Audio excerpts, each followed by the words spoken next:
In technology news, I want to share with you robots in hotels and self-driving cars. Stay with me and let's get into this. Moving on, I want to talk about Mitt Romney for a second. You know, he ran for president back in 2012, and when he did, there was a famous the guy that owns Carl's Jr. Hamburgers, and he was saying that if he could, he would have robots do everything. That people were kind of worthless. That they were no longer needed. That robots would take over jobs. But between 2012 and 2020, we really didn't see much of that. But because of the COVID, we've started seeing that in hospitals, airports, office buildings, and now hotels. So let's get into this short article here. Japan unveils robots that will secure the coronavirus patients at hotels. The metropolitan government aims to effectively clean the hotels, which are to house asymptomatic patients or those with light symptoms that have lowered the burdens of the staff members. The robots were unveiled at the APA Hotel and Resort in the capital Sawada Ward in Tokyo. The clinical robot is programmed to hand lunch boxes to patients and clean the hotel lobby. Another robot, a humanoid, is designed to interact with patients. At an unveiling, the robot said, "I pray for your fast recovery," in which Kota responded, "Let's do our best." The metropolitan government also introduced an app to managing the health coordinators of patients at the hotel. It allows patients to record their body temperatures and other data on their physical condition, making the collection of information more efficient than when a staff member phones each patient twice a day. The metropolitan government on April 7th began an efforts to move asymptomatic patients or those with light symptoms from hospitals to hotels in order to reduce the burden for the medical facilities. 5 locations with the subatomic, or a total of 2,800 rooms, are accepting such patients, the government said.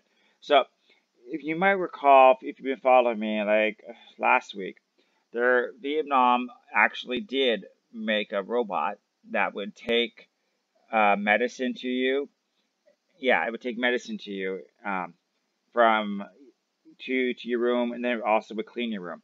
But the problem that I had with the Vietnam robot was it would not greet you, it would not talk to you, so you might feel lonely.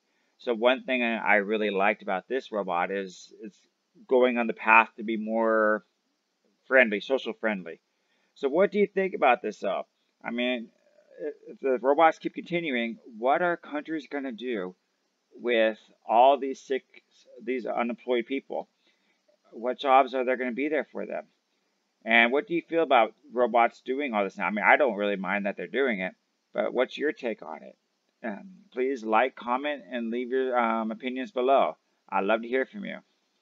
Okay, moving on with our second article of the day, and this again was in Japan today, but this will talk about self-driving vehicles get on the delivery scene amid COVID-19. San Francisco. Self-driving cars, trucks, sidewalks, robots, and shuttles are rolling out of the labs and parking garages onto America's streets to help deliver groceries, meals, and medical supplies. Although self-driving car companies have paused the robot testing in the U.S. as it's not considered an essential business, pivoting to driverless allows them back on the road to gather more data. Yeah, the U.S. stopped this in a few cities because they actually hit and killed a few people. And another little tidbit: Uber says like 70% of all the money it pays is to the driver. So they really want those driverless cars so they can keep all the money they make instead. But I don't know about that because sometimes I enjoy getting to know the driver. So we'll see. Since mid-April, the car's General Motors corporate self-driving unit Cruise has flashed a SF COVID-19 response sign on the windshields as they deliver food from San Francisco Marin Food Bank and San Francisco New Delhi to seniors in need. Each car has two safety drivers. One wears a mask and gloves to drop off the bags at the door. We're not making fundamental pivots away from ride sharing, said Rob Grant, vice president. What I do see is this pandemic is really showing where self-driving vehicles can be of use in the future. That includes in contactless delivery like we're doing here. Toyota backed Pony AI says the cars are back on the street in California after a pause. Now they are delivering groceries in Irvine. Irvine was kind of close to my house, rich neighborhood. From local e-commerce platform Yomibuy and work with the city of Fairmont to deliver meals to emergency shelter programs. Meanwhile, in early April, Softbed Bank Naro became the second company in California to receive a permanent operative driverless vehicle on public road. Co-founded Dave Furlan, Nuro, was putting its latest R2 vehicle to work delivering medical supplies to temporary COVID-19 hospital in Sacramento and a temporary medical facility in Santa Maria County.